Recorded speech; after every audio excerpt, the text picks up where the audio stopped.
Alright, what is up, everybody? This is Dice Troop After Dark Episode 4. I'm Fox, and joining me is Brett Lowski, whose camera, I'm not sure if it's camera or my screen region off. But how you doing, Brett? You gonna join us for something that's not Lore Keepers or Black Vault? Yes. Alright, and joining me, he's probably my right hand that I use to wipe. It's Toxic. I love that intro. In a nutshell, when you consider way back in times of old. If he's your right hand that you use to wipe, I don't think I want to know what I am. You're the actual asshole. I love it that like you introduce me like that, and I also have you as a reference on my resume. Yes. So it's like so what do you think about him? It's like, well, I consider him as my right hand that I used to wipe. Yep. Pretty much. That's how close we are. We're like peas and carrots. But yeah, today's episode we're just painting and hanging out. So feel free to grab a miniature if you're watching this live or if you're checking this on YouTube. So what are we all painting? Brett, we'll start with you. What are you painting today? I am painting a Tactical Marine for my custom Space Marine chapter. Oh yeah, you want to talk about them a bit? Yeah. They're an Imperial Fist Descendant chapter. They are... I'm not going to tell you the name because I'm a, paranoid creative type. But they're pretty much the Imperial Fists without being the Imperial Fists. The Imperial Fists without having a yellow paint job. That's the best way to describe them. Alright, so Toxic, what are you painting tonight? Well, when Savage and I decided to bring back Battle Bros, we decided not to just do 40k anymore. We'll open it up to just wargaming in general. So the first thing we did is we got a War Machine starter set each, and our goal is to have the starter set at least painted up by the new episode of Battle Bros. So I'm painting my Ironclad Jack tonight. Oh shit! This just in. Toxic apparently hates everything but two things. That's pretty big. Dice Troop exclusive. As for me, I am painting one of my apparently going to be future of 4 Eldar Falcons. Starting to base coat him, same Han, all that good stuff. So yeah, I guess we'll just leave the camera going and we'll stop when we kind of feel like it. What happened to your purple Eldar? Oh, I have them, but there's a story that goes on with Brett, which he didn't respond again. Hey man, I got shit to do. Yeah, and I respond at work. You don't think I have shit to do? Hey man. hey man, listen, Hey listen, man. hey man. Hey man. Listen, hey man. Hey man. Hey bro. Hey guy. You guy.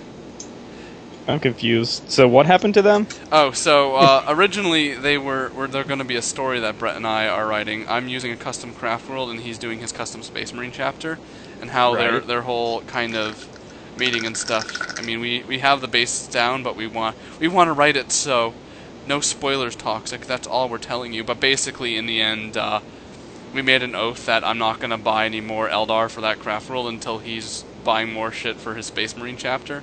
So I don't end up having like 2,000 points of this custom craft world, and Brett's like gonna change his mind, which he probably will, like by the end of this episode. So you play what's it called, Samhan, but you have a small like custom craft world as well. Correct. My Eldar boner is that big. Because it seems like that's kind of counterproductive, but. Well, I mean, like, would you take them in the same game? Like, if I'm versing your Eldar, would you have like half of them purple, half of them red? Nope, I would take them as separate armies. So in theory, I'm buying and painting 2 different armies that are the same army. Okay. I mean, on one side, a way to look at it to defend myself is the aspect warriors. I don't have to paint them twice. True. No, I definitely get the kind of get the appeal to it, because a lot of the times I'm like, you know what, I want to make a Chaos Space Marine army, but I want to base them off the Space Wolf Codex and have them like ride juggernauts or ride like wolves, but then be like corn wolves and all that. And then at the same time I'm like, why would I do that? Because then I have 2 armies, but they both play the same codex. So yeah, it's so I've been there. Yeah, another thing I've been working on is I have to like, I have to paint more of my guys for my World Eater army, or my World Eater, my Chaos Army with a World Eater core. Oh, and I totally have not been paying attention to the to chat room. How's it going, chat room? I've been paying attention to chat room. Well, thank you, Brett. Thank you for being Mother Goose tonight. You're welcome. Brett's the rescue, as usual. You're my Samwise Gamgee. Let's face it. Yeah, I'll take it. Yeah, by the end, Samwise, it's pretty badass. Samwise is a badass. Anyone that talks shit about hobbits can go eat a dick.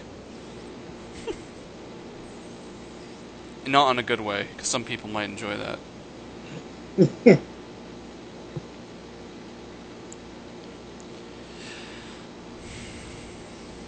Samwise is the greatest hero ever to walk Middle-earth. You know who's the greatest hero of all time? Who? Scott Shelby. Yes, Scott Shelby is the greatest hero of all time. Thank you. I'm so glad you're on board with that joke. You're like, wait, who's joking? Wait a minute, I was being serious. Yeah, I love how like the whole time you're just like, Scott Shelby's a hero, and Amanda's like, she's just like biting her tongue. She's just like, shut up, Rob. Shut up, Rob. And I'm just like, oh my god, that's amazing. Isn't that one of the greatest plot twists you've ever played in a video game? No, spoilers, by the way. If anyone hasn't played Heavy Rain, please just like be warned. Tune out for like 5 minutes. Yeah, but yeah, that plot twist when you find out that he's the killer. I just remember you were just like silent for the rest of the day, and just like in car ride, you would just be like, so if I didn't do this, this person would live. Yep. You're like, I was pissed because I wasn't able to save Lauren. Lauren, yeah. I mean like her death rod had some fire. Man, she's a good hero. I like Lauren Winter. She's probably like one of the few, pure characters in that entire story. And when you think about it, Scott Shelby saves more lives than Ethan Mars, who probably kills like hundreds and hundreds of bad people or good people.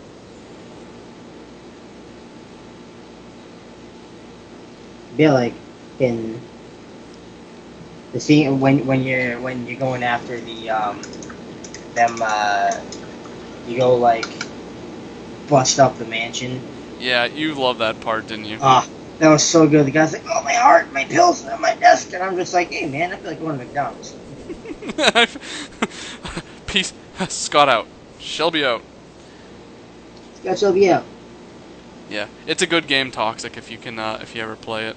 I've played, like, probably a couple hours of it, and I don't know. I like it. I mean, what's the other one? Indigo Prophecy, or yeah, I haven't Fahrenheit or whatever. Yeah, I haven't played that one yet. Like that was amazing, and that was years older than Heavy Rain. So right, I'm sure I would like it. I just need to be able to get into the story. Yeah, because honestly, it's really slow. I mean, I skipped Brett through the tutorials in the beginning, so he was able to kind of just jump right into the action.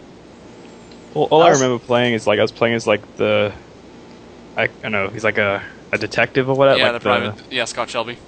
I know, he's like the bigger guy. Yeah, Scott Shelby. Yeah, and I was like walking away from that lady's house, and some stranger goes up there, and I'm like, I'll ignore it. My friend's like, really? You're gonna ignore that? Like, this is like plot points, and I should probably go back. And I'm like, she was a bitch. I'm leaving. And he's like, yeah, you should not play this anymore. Give me the controller. If you aren't going to help Lauren Winter, fuck your morality, man. No, but I mean, I love that game because, keep in mind, I'm also a film major, and I really like the idea of just having, like, interactive movies, and that's really what Heavy Rain is. It's a 9-hour interactive movie with 72 different endings, I think. Yeah, at first I was like, oh man, you're really doing this to me with the frig. And after a while, I was like, this is creative. I will give it kudos. This is creative. I'm still kind of not sold. Then after a little bit, I was just like, I must find Sean. Yeah. I Yeah. must. Yeah, and the thing is, like, you weren't even that invested into it until I think you stopped playing it. Then you became much more invested into it, which is kind of funny. We should play Indigo Prophecy. It's basically the same, like obviously made by the same Yeah, people. I can't wait for their new game. They announced it's going to be out in November. It's called like Beyond Two Souls, where the little girl's a psychic. I've heard about it. I haven't really looked into it. They don't really have much revealed other than it's like this girl like predicts like this horrible like accident where like this boat like goes into a bridge or something like that, and it's going to be all based on that. So I wonder if it's going to be like a farseer thing. Like, do you believe the visions or not? Are the visions always right? Kind of reminds me of Final Destination, just from what you Yeah, said. kinda, yeah. Yeah, Final Destination. They're moving. How many Final Destinations? I think they're on 9. Jeez, what Christ. Really, I thought they were on like 6. Shows how I much I've remember been there. paying I remember attention. there being like 6, and I was like, all right. And then, Shit. shit. So, I painted like most of it, but it's like gonna dry now, so I'm just kind of just sitting here. While you're sitting there, I kind of have a question for you. Alright. You're so like, I'm not gonna say anti Games Workshop. Well, maybe I will because I kind of consider myself anti Games Workshop at times. Yet, what have been like your last, I don't know, like 3 purchases in with miniatures? All Games Workshop products? Yeah, well, How come you haven't gotten into gotten back into War Machine or something like that? You know, I've been thinking about it a lot this week, and it's mostly because it's literally whatever Brett wants to get into. And the fact of the matter is, he loves 40k and he likes Lord of the Rings. I'm probably not going to be playing fantasy for the rest of the year, if I'm honest, just because Brett doesn't really want to play fantasy. Well, I mean, it's not that I don't want to play fantasy. It's like right now, like the kick is. 40K. But I mean, today at work, I was reading Dystopian Wars lore, because that's another game I really, really want to play. Me too. So, but I mean, Heather, the girl I'm dating now, she really wants to get into Dystopian Wars, which is kind of interesting. I actually didn't realize. I always thought the game was kind of like one thing, like you either play the boat game, the land game, the air game. But apparently, you play all 3 at once. Right. Which I actually didn't know, because I only saw people playing the boat game at the same time. Have you seen Legions? I think that's what it's called. Yeah, when it's like giant mechs. No, it's like 40k scale. Is it? I always Yeah, thought it was a they- bit. they- I always they thought it was have- kind of like Flames of War. No, they have. I thought that was basically. No, they have like a 40k scale. It's like what 28, 30 mil. Where and that looks really fun, especially like the American, the HQ you get in like the American starter set. He basically looks like Abraham Lincoln with mini guns on his wrists. So that's kind of cool. And actually, to back up, my last 3 purchases were not all Games Workshop. Well, not miniatures, but for nerd stuff, because I did buy M14 intro deck and a couple of booster packs. Because I'm trying to keep up with Magic now. I was thinking about that myself today when I was at my local store, and I'm just It's so talking to people. It's so like, cheap to actually play. That's the thing. it just worries me because the people that play like look so serious about it, and they play so quickly, and it's like, fuck, I cannot. I've been playing Yu-Gi-Oh since like I got into, I don't know, like middle school, and I can't even play that game quick enough like anymore. Yeah. Well, hey, Like they were playing like they were on a timer or something, which they were because it was a tournament. But anyway, Yeah, the timer was like 50 minutes. Yeah, but I mean, like, it's the same thing with anything. I mean, I could, you make it sound like you've never really had a bad 40k player, like a really bad one, to the point like you could put them together. You know what I mean? Be like, well, 40k players are bad, but man, the people in Milwaukee, some of them were just the most gruesome people I've ever met in the entire hobby. And they were the only 40k players. And Right. it was terrible. In fact, it's actually kind of funny. Man, I've been thinking a lot this week apparently, but one thing I thought was kind of funny about the one person who was like the power gamer, because the grand tournament or whatever was coming up, and he was, he was making literally the Necron list that everyone has been using in every single tournament, and he was actually the most polite dude, like, of like the serious 40k people. Like, he was like, hey, just to, he's like, people are asking if he wants to play a game. He's like, hey, just to let you know, like, I'm like practicing for a tournament, like I'm making a list, to get better and stuff like that. Like, if that's not what you're into, like, it's probably, you'll probably just get frustrated playing a game with me. But he was like super polite about it and stuff like that, and he would talk about his tactics and all that stuff like that. And I thought that was kind of interesting. There was a kid in a group I used to hang out with. Me and him, way back before I started playing, he was talking about the tabletop, and I don't know where he played, because like, he was in the army, so like a lot of his playing had been wherever the hell he was stationed. Yep. And like, he talked about those like horrible Necron, Grey Knight army lists that were just, the rape trains of death. Yep. And like, he understood them, but he was like, I really don't like it, because like, it's, it takes away the fun of the game. It does, because, and it's weird, because the one thing I will say, and I mean Toxic, you can scream at my face for this, I think the main difference between Fantasy and 40k is Fantasy is all about the actual battle itself. 40k, half the battle is writing your army list. I can agree there, but then that's also part of the things that I like about it, and I'm not going to say that.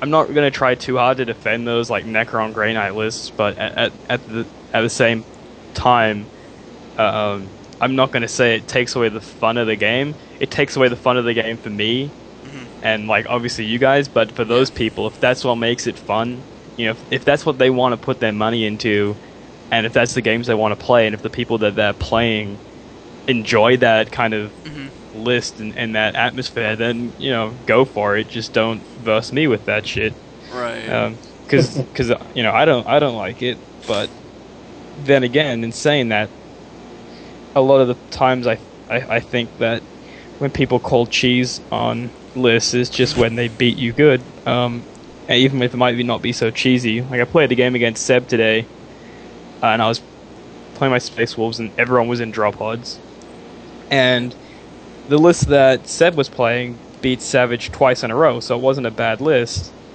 After the first turn, in fact, we both were considering that, like, it looked like Seb was going to win after the first turn, but then at the end of the game, I basically, I won 9-0, so it was pretty clear that I'd won.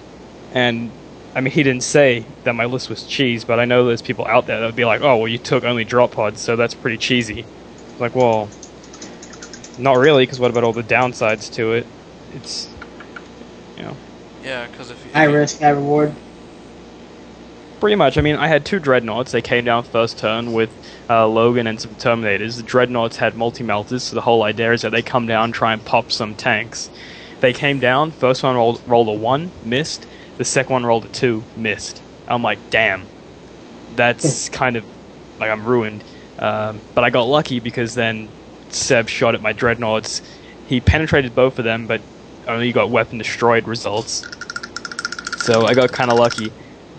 And then he charged me with his Dreadnought, and our Dreadnoughts just blew each other up at the same time. That's pretty awesome. Yeah. I mean, it was a good game, but at the end of it, 9-0's not a very close game. Yeah, I mean, it's a lot of it's math. Like, I don't know. I try to stay away from as much as I can, but it's just like, I'm on the internet and doing research for stuff on Dice Troop, and it's just like that's all you see. No one's ever like, people are like, hey, critique my Eldar army, and they're like, what, you didn't take all Fire Dragons and Dire Avengers? You're pretty bad at this game. It's just every single list online I see is just so tasteless. Yeah, but I think that's just the online culture. I think when you actually see people playing games, you'll start seeing different units. And when you just talk to people in general, and That's like, I don't know, it's a little bit different, but it's just the online culture is terrible like that.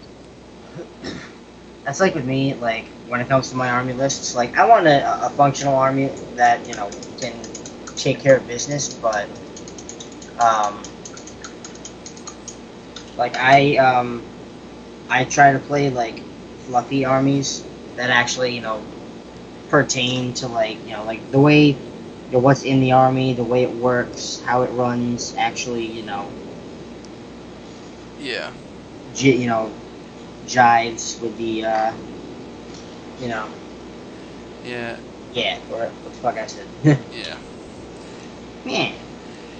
Though, it's still kind of weird, because again, with that whole fluff versus tabletop stuff, it's like, when you look at that, usually it also says, like, one thing focuses heavily on this, and it's just like, okay, so if I'm playing Death Guard, I'm just playing Plague Marines. Not even taking Rhinos, I'm just playing Plague Marines. You know what I mean? Yeah. Well, like, speaking of that, because when you spam stuff, you're also considered, cheesy or whatever. And in our campaign that we're doing for the Hammer, Savage is playing Iron Warriors. So his list for this week was, it had 2 Defilers in it, and then it had Allied Imperial Guard with 3 Basilisks, because, they're basically siege engines, and Iron Warriors are known for their sieges, so we gave him shit about it, because seriously, you're gonna take something that drops 5 strength, 5 pie plates, AP 3, strength 9, or strength 8 for the Defiler every turn, and he's like, well, it's fluffy, and I'm like, yeah, I guess it's fluffy, but it also seems kind of cheesy, and then he lost twice in a row, so we gave him shit about it, and then he just ended up losing to both of us, so we kind of felt bad after that. Yeah, you should feel bad. No one should make Seb feel bad. Jesus Christ. It was, Savage. Oh, Savage, yeah, fuck him. Seb was calling out Savage about it. Seb's talking shit now? He's that comfortable? I mean, he's winning games. Like, if you're winning games. I'm proud of Seb. I'm gonna leave a message saying, Seb, talk more shit. Throw a chair. It gets us more views on YouTube. I'll do it right now. Seb. I'll just be like, Seb, talk more shit.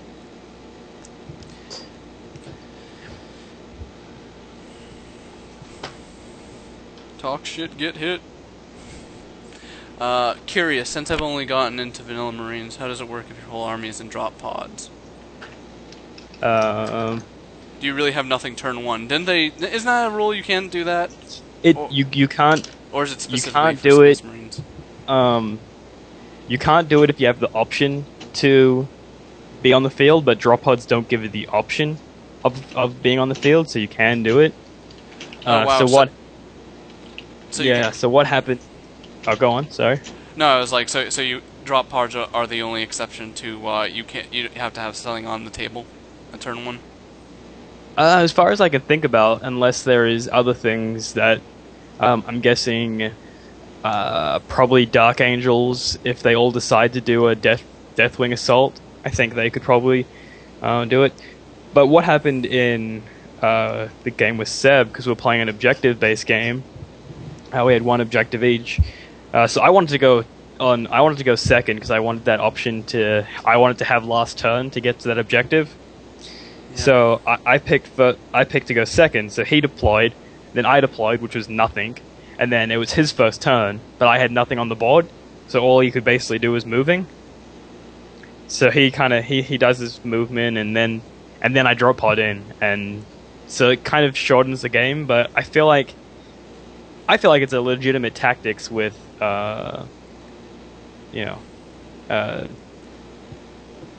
with drop pods, I guess. Yeah. Well, since I really enjoyed painting the same Han color scheme, I'm literally just going to take what I think is going to be fun and going to look nice. Like, yeah, I'm gonna have a thing of jet bikes, and I'm gonna have an Autark on a jet bike, and there you go. There's your jet bikes bra. For the internet I crowd. still really want to do a Tech Marine on a bike because I think that'd just be Yeah, bananas. I actually hear that's the way to go nowadays. I see a lot of them. Yeah. What I might do is like see if I can get just like a Tech Marine like torso and like embark on my like most challenging conversion yet. But I don't know. Yep, see that's something for prep, because knowing you'd buy a Tech Marine and be like, oh, I'll just rip apart one of my Dark Vengeance bikers. Inspiration hits. Like when you were saying like how with your Elder army you're just gonna get what is cool or whatever what you find is cool. Yeah. That's what me and Savage have had a lot of fun when we got into War Machine. Is we don't really know what units are good and what isn't. So we're like, let's go to 25 points. That's a reasonable size. And we didn't really know if anything was good or not. Yeah, we kind of knew the rules and we could tell kind of what its idea was, but basically we just made our armies about what we liked the look of. Yeah, and Signar, like I said, is definitely one of the most beautiful armies just on the table when they're fully painted. You picked a good army. Or you got them for free, didn't you? Yeah, I got them sent to me from, what's to call it, Adepticon. Yeah, that's pretty awesome. Yeah, I would really want to. I'm tied between Signar, Khador, and the Retribution, because they actually became a full army, didn't they? Yeah, Retribution became a while. Oh, they've been a full army for a while now, but yeah. Because I remember I made I posted the announcement on Dice Troop blog. Because they were only kind of like a mercenary group before, like you could take them as allies or whatever.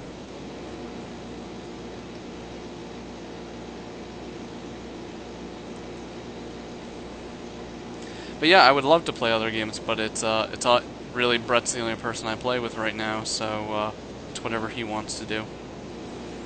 He's on a bit more of a tight budget than I am, so we kind of have to pace ourselves quite a bit. Because again, I could have a War Machine army, and then Brett could just never play War Machine, and I'm just like, well, shit. I just sank like $100 for no reason.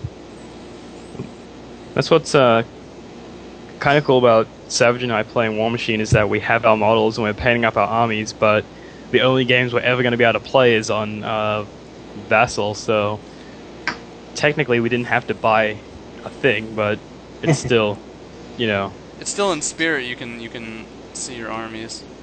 Well, that's kind of it. Like we're still like so pumped to finish painting it, and you know it's kind of what we've been doing more than actually playing games, which is really surprising for us because usually we'll buy an army, assemble it, and then start painting and be like, we could be playing a game now instead of painting. I'm like, okay, let's do that.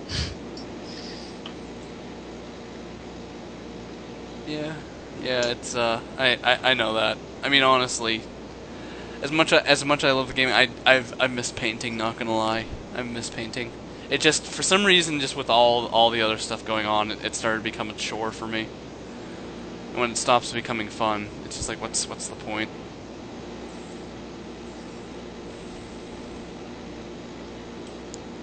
Yeah, that's true. Unless you're making money. Yeah, then you have to. I like painting though. What? The guy who owns a painting studio likes painting. This just in. I know. Toxic doesn't hate 3 things. It's true. Yeah, I've got a basic, I got a solid base coat going on my Tactical Marine here. He's, all his slate gray is done, and his shoulder pads, helmet, and weapon are white. Oh yeah, how'd the shoulder pads turn out in the end? Not bad. They look a little rough, but I mean, it's all right. They're okay. Like it totally works. It's fine. Yeah. Yeah. So I'm having So yeah, I'm doing 2 Eldar armies. I'm actually thinking about taking Dark Eldar as allies, because because I looked into it, because you're like, apparently they're like some of the nastiest combos, and I looked up, and apparently like your, what is it, your Archon or whatever it is? Yeah. He, like, your Farseer uses Fortune, and he has like a 2+ invulnerable save, so like, only 35 out of every 36 hits will like, hurt him. So that's what I've been saying for ages now. Like, yeah. I'm just like, amazing. What? Like, no, it says like you need like 30, like I think it takes 36 shots of any weapon in the game, like in order to actually take him down. And I'm just like, are you serious? I'm like, I would just put him in the front of a unit and just like tank. That's basically the tactic that I've seen a lot, and a lot of it is with like Wraith Guard. You'll have a Wraith Guard unit with a Archon at the front, tanking on his 2-up invulnerable save, and really the only way to beat him, the way that the rules are, is because you take your casualties away from the direction of the shooting, so you have to get around him and shoot at the squad, because then he can't take the hits. Yeah, but then it's freaking Wraith Guard you're shooting at. Oh yeah, it's. I mean, it doesn't matter which way you really look at it. It's nasty. Like I was versing that list, and I was shooting, strength 10, blast, strength 10 large blast templates, AP2, into this squad, and I'm hitting like basically all of them. But the way that the rules are, the Archon takes all the hits, so it's just ridiculous. It sounds good in theory, the idea of always removing models from the front, but at the same time, it's kind of stupid when you think about it, because if you have like guys and they're kind of spread out, like a bit wide, like first guy might die over here, second guy might die here, but then third guy like dies like here. You're just like, it kind of just feels goofy at times. Yeah, I still think it's better than the way it was, though. Yeah, because definitely movement phase actually matters a whole lot more now. Because before it was just kind of, a lot of people would, just kind of be like, yeah, we'll just stand there and shoot kind of thing and not really think about it. But now you're like, well, if we move a bit, it matters. So movement phase definitely is more important than it used to be.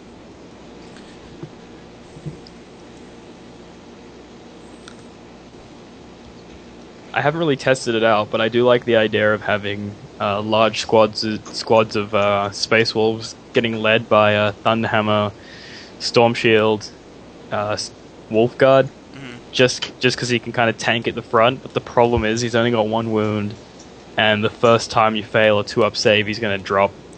But you really only need to pass, a couple to get his points back. But yeah, it does open up a lot more strategies for foot slogging armies. Yeah, definitely.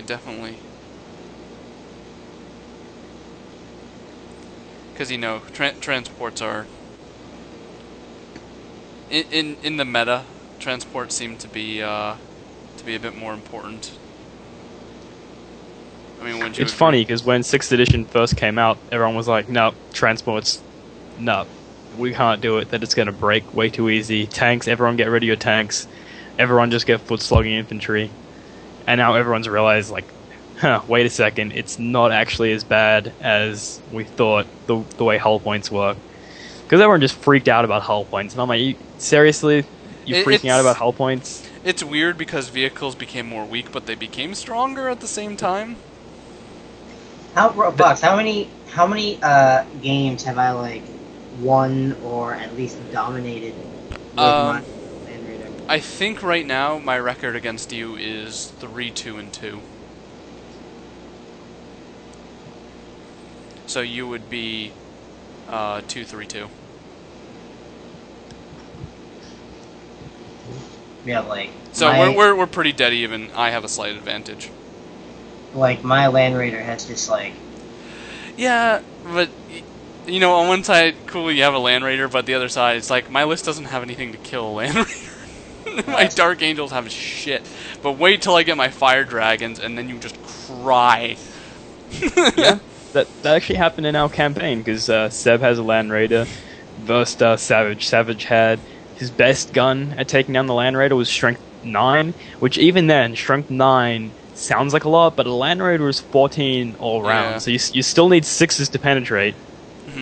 He had like 3 of them, and that was about it. So he just could not kill this Land Raider.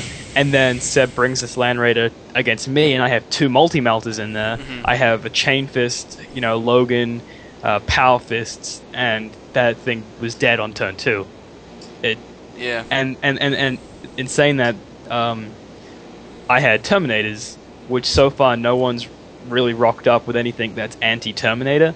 Like Seb fought me with his Terminators, and they all had Power Swords, which are only AP3. So he does his attacks against me. I don't think he did anything. I think maybe he killed 1 guy, and then I attacked back with all like the Power Fist, Chain Fists, Thunder Hammers, and just wiped the squad out. Which I actually really like that melee weapons have an AP now. Yeah. They don't just ignore the armor, because I feel like tactically it adds an element to the game. Yeah, definitely. I'm not sure how I feel about power weapons being different, though. Why is that? I don't know, because, again, it's just the goofy thing. Like, you look at a sword, and, people are just staring at it. They're like, that should be an axe. And I'm like, I know it should be an axe. Are they saying that because they say that the axe is better, or that you're using it as an axe, but you have it as a sword? No, it's just that they're saying it because it should be an axe, because, axes are just kind of better. I think, yeah. Axes are just better. It's just like, why not just have them all the same, just so you can sell more axe bits? Yeah. I think they went for the more kind of fluffy route, because, you look at a sword, it's not going to have the same armor penetration than an axe, I guess. You're swinging that thing. Yeah, but then if they bring that to fantasy, that's going to be complete bullshit. I don't think they will, because it seems like it was just something to get around the whole power weapon, just AP. ignores armor kind of thing. And I don't mind it, and I still rate power swords. Because a power axe, a power axe, you're dropping your initiative to 1, and all you're getting is AP2 and 1 strength. That's in the wrong situation. You're never ever going to use that axe if you've just got it on a basic sergeant and someone challenges you. Let's say you have an axe on anything that isn't a Terminator. You've got a power axe on him, and then you get challenged by someone that has a power sword. You're dead before you can even use the axe. Because the sword is going to cut through your armor. So, for my bike captain, should I give him a power sword instead of a power axe? I guess it depends. Is he just a 1 wound model, or is he an HQ with 3 wounds and an invulnerable save? I believe he's an HQ. Yeah. Because anything that's a sergeant with 1 wound, and especially if you're Chaos, because you forced a challenge, you're just going to challenge a Space Marine captain who's probably going to be able to kill you before you even get to use your axe. Yeah. And then you've got lances and staves and all that stuff. Yeah, it's actually what I was thinking. I was actually thinking about giving my my captain a lance. It really depends on what you go up against a lot. If you're versing Space Marines a lot, there's no point in going anything else other than an axe or a sword because of the drop in the AP.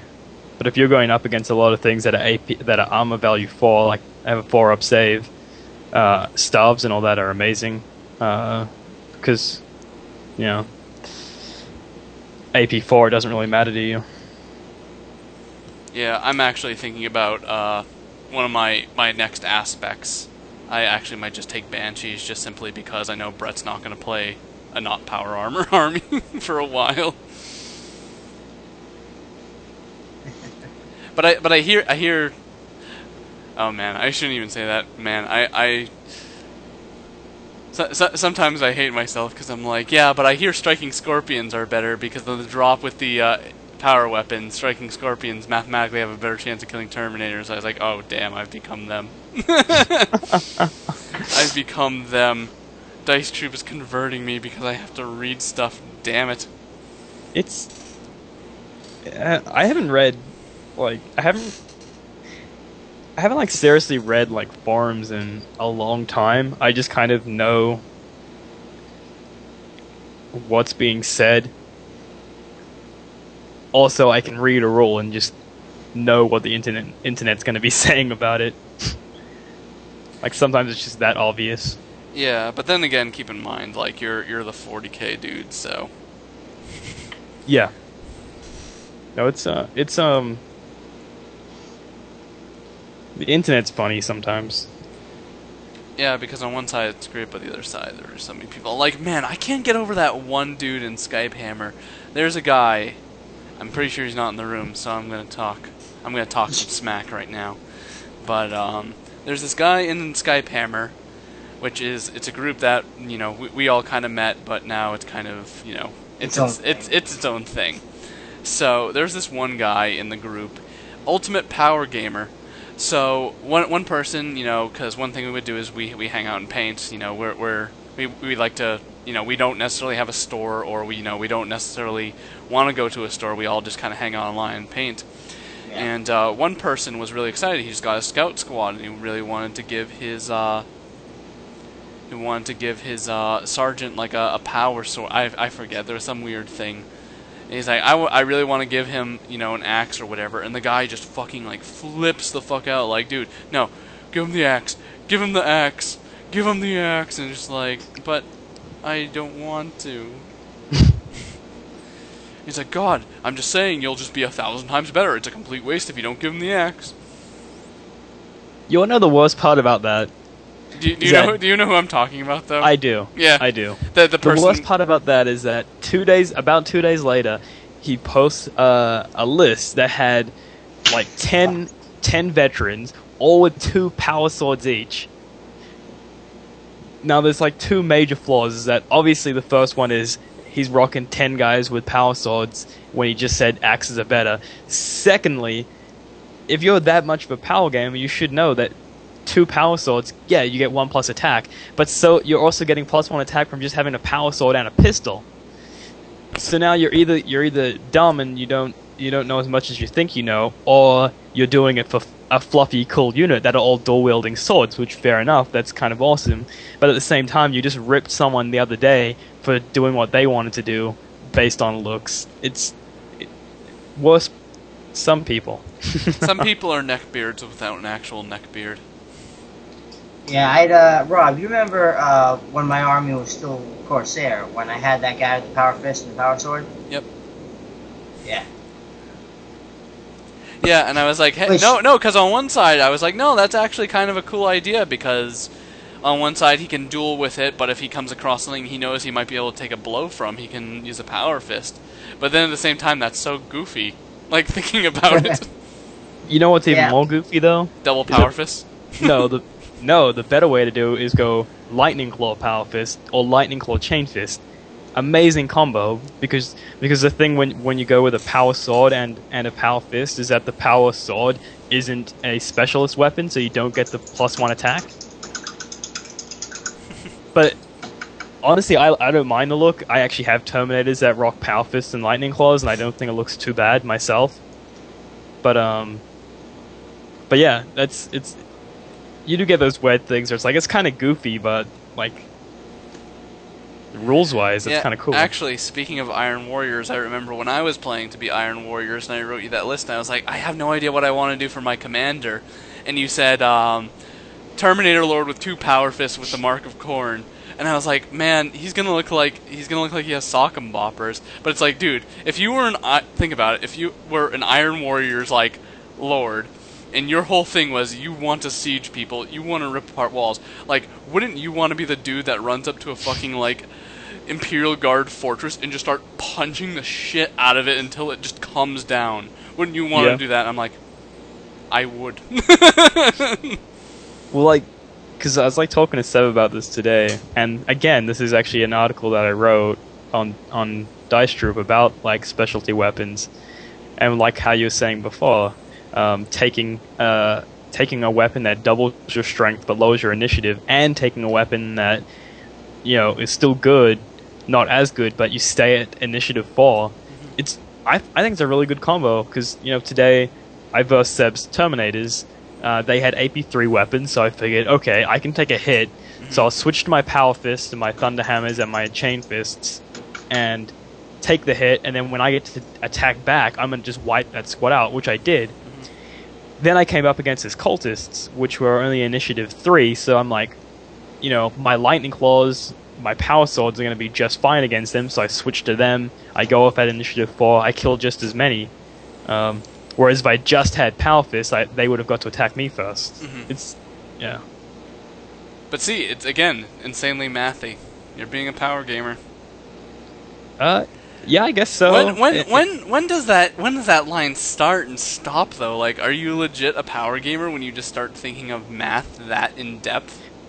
I personally don't see it as that much math, and I see it more as like tactics. Like, would I rather have my units with weapons that they can use in different situations? Like, the way that I look at it is that I'm basically making this unit that is designed to be able to take on anyone that they come up against. If all I wanted them to do was to take on power armor, if all I wanted them to do was take on Terminators and tanks, I could make that unit a lot cheaper. And I wouldn't run it like that, but I want them to be able to take on, anyone, because that's kind of why I have them. But no, I do know what you mean. It's like, at what point are you a power gamer? I don't know. Personally, I just like the look of having Power Fists and Lightning Claws as well. I know lots of people wouldn't. But it's tough. It's a tough line. I mean, I don't know. I actually don't know the answer to that, and I don't think there is a correct answer to that. All I know is if you're going to be a dick to other people, I think that's the main thing. Is like, if you're taking these lists that you spend time on, you spend hours kind of tailoring your list to be good in games, and you deserve to do well if you're putting the time in. It's if you're a dick about it. If you're going to stand there and brag about your list, if you're going to stand there and just be mean to people, I guess that's worse than being a power gamer. Yeah, and I also think, and this is something that I admire Brett for his heart for, is just when putting the time to paint an army. Like, you have a completed unit. I honestly, how often do you think, how many gamers take a shot in the dark actually finish an entire unit? On average. On average? Because, I mean... An entire unit or an entire army? An entire unit. Like, there are so many times... Like, oh man, my first Games Workshop was pretty bad for this when I first started getting into hobby. A lot of people just had armies, never put a damn brush to it. Oh, yeah. Oh, I hate that. I'm sorry. I cannot countenance that. Yeah. Like, I've had to use a few, like, unpainted models in some of our games, but, like... Yeah, but, like, you're talking about my full unit of close combat guys, yeah. Yeah. I don't know. If I had to... if I had to put a number to it, I'd probably say 35-45%, because I do know a lot of people that will not finish an army, but will finish a unit.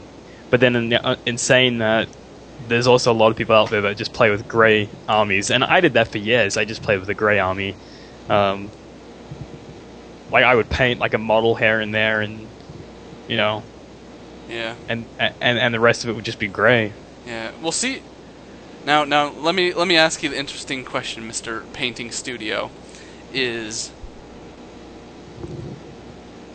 like, I don't know, it's kind of interesting balance, because on one side, buying the paints and shit is just as expensive. In fact, say you just bought your first box, you bought your first tactical squad, you bought your first, spearman unit, you got your first 8 troop units.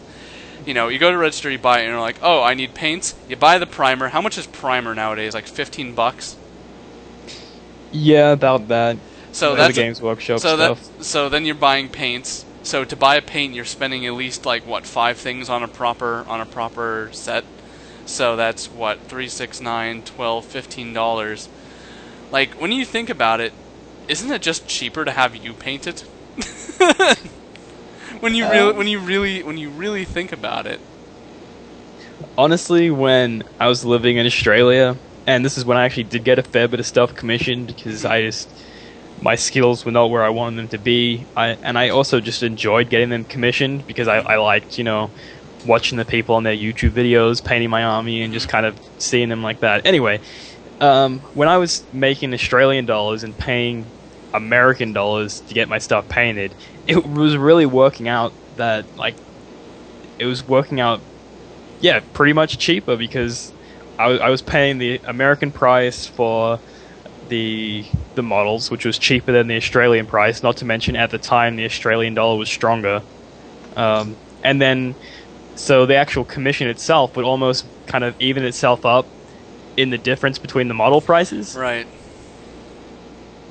I mean, insane about the paints though, they are small, but they will last you more than one unit. Yeah, definitely, definitely. In fact, Brett owes me some money for paints because I left well over $300 of paints just at Savage's house when I left because you don't realize how much you spend on paint, but after 3-4 armies of just buying different paints or just going and be like, I need orange paint just for this one Space Wolf's head. Yeah. Damn it. And then you kind of count it up and you're like, whoa, that's like $300 of paints right there. Yeah, no, I mean, I went to go pick up the paints to finish my Guardian, and I'm like, alright, so I got my first 2 layers down, so I need a few paints, how much is it going to cost me? He's like, $44. I'm like, well, shit. Yeah. Oh, shit. That's to do the final 3 layers of a Guardian. How insane is that in reality? I mean, Brett, you need to start making your own paint stuff. So wait, I missed that. What did you say was insane? I was just with my same Han Guardian. I probably should actually show it because I'm going to be talking so much guff because I enjoyed painting him, and he's definitely the best miniature I've ever painted. He's gonna talk so much shit. Yeah, I'm going to talk all this amazing stuff. Oh yeah, the glazes are amazing. I'm actually a huge fan of the glazes. But yeah, I basically had enough to do the first 2 layers of him. Mm-hmm. And I was like, okay, so he's turning out really good, so I want to get the next 3 layers. The final 3, I need to get, my 3rd layer, my dry brush, my glaze. So I'm like, alright, so I go there, and I'm like, okay, I just need to finish off this one model, and it's like, that'll be $44. I'm like, god damn. Yeah. So you reckon the glazes are good? No, I do. It's just the problem is I didn't shake it enough. So Okay. it creates that really ugly white residue. I was able to save him. But no, I do like the glazes. In fact, I just finished my Dire Avenger. I need to I can't finish basing him because Brett has my basing, and there's a few other things like I need to do the gems and stuff like that. But yeah, the freaking blue glaze, it's phenomenal. It's just a wash that doesn't darken them. No, The entire thing, which is that's super... kind of the point of the wash is that it kind of it brings all the colors kind of together in a way without making them one color. It kind of ties them together. My problem with it, the first time I used it, and you can ask Savage that, sometimes when I'm painting, I can just get in these just worse moods when I'm painting. Obviously, when I say this, I'm not talking about anyone's model that they send me to get painted. I'm not going to do this to your model. I've grown up since then, but I've thrown my own models at walls. I have too. I have as well. And I painted this when the glazes first came out, and the Games Workshop guy is like, "Oh, this paint, this is like Golden Demon in a pot." And I'm like, first of all, I'm like in my head, I'm like bullshit, but at the same time, I'm like, there's got to be some truth to that. They got to be pretty good. So I paint up this model, I do all the highlights, and then I put the glaze on it, and it just you get that white ruined my residue. highlights, and it just to me it made my model worse. I'm like, are you kidding me? And I'm painting this up the day before a painting competition. I'm like, wow, I just spent hours on this model, and now I have to redo all the highlights because of this glaze. So I really do think it depends on the way you highlight. Maybe it was just the way that I highlighted, and I didn't like it when the glaze was on. But yeah, it was the only way I've used glazes to the way that I like it is it used to be. I mean, I found better ways and more effective ways to do it now, but it used to be a pretty good way to make things look like they were glowing. Yeah, that was one thing they said, like the Necron orbs and stuff like that. It's phenomenal for that. You know, I don't think glazes or necessarily washes are even needed that much for power armor, because it's literally just flat surfaces. Yeah, the way I kind of paint my power armor is I do put the wash on it just to get in the recesses, and then I will paint over it. So the wash really didn't do too much. But it adds a bit more depth to it. Well, like I just put a wash on this guy, but now I'm going to go over with the same color, and you're not really going to notice the wash. Right. So I mean, Brett, what do you think? We're coming up to the last 5 minutes. So I mean, you're the newcomer here. I mean, do you want to talk about your stories with painting and stuff like that? Do you have any tips for beginners other than stay with one army? Well, for one, stay with one army. 2, be patient.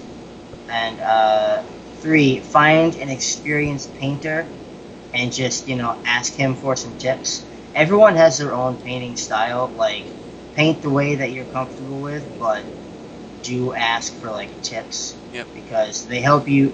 Because you paint your models the way you paint them, but it helps to just, like, smooth your painting with something that someone with experience tells you. It's like, my painting was okay before, Rob, you told me, to, like, wipe a little paint off the brush on the paper towel before I apply it to the model, and, my models come out a lot crisper, a lot smoother now than they did. Yeah, definitely. I think it's also important to stay motivated, and we each all have our own little things to stay motivated. One thing that I like to do is I like to have my armies that I'm working on display, so I'm going to move my camera a bit here. But on my bookshelf I have my 500 points of Eldar, and I have what I have of my Gondorian army just sitting there, so I'm saying, okay, I know that's what I have, I know that's what I need to do, I'm going to do it. Yeah, I've been wanting to do a video for a while just about kind of like the painting mindset, because it's difficult, and I would consider painting models to be art in its own kind of right, just as people would paint a picture or whatever. Right. And the thing about art is that really no artist is ever really truly happy with their finished work. I get people that send me messages that, like I can't paint. I'm just It sucks. I hate my work, and I hate looking at other people's because it's so much better than mine and everything. And I just tell them, like, I feel the same way. Like, I look at my own stuff, and I'm like, oh, man, I'm just, that person's just so much better than me, and, I don't even know why I bother. And you just have to, I don't know, it really is a difficult thing, because... I go by this, and this is actually a conversation I had the other day, is if you don't like your stuff, so that's fine. At least know what you don't like about it. If you know what you don't like about it, then say a good thing about it. So at least next time when you can try and fix that thing you don't like. You know what I mean? It keeps you progressive. Yeah. Yep. Now we're pretty much coming up to time here, so I'll say one final thing, and we can talk about that. I always have this theory: there's no such thing as a bad painter. There's just an impatient one. Yes, agreed. What do you think that's correct, Toxic? I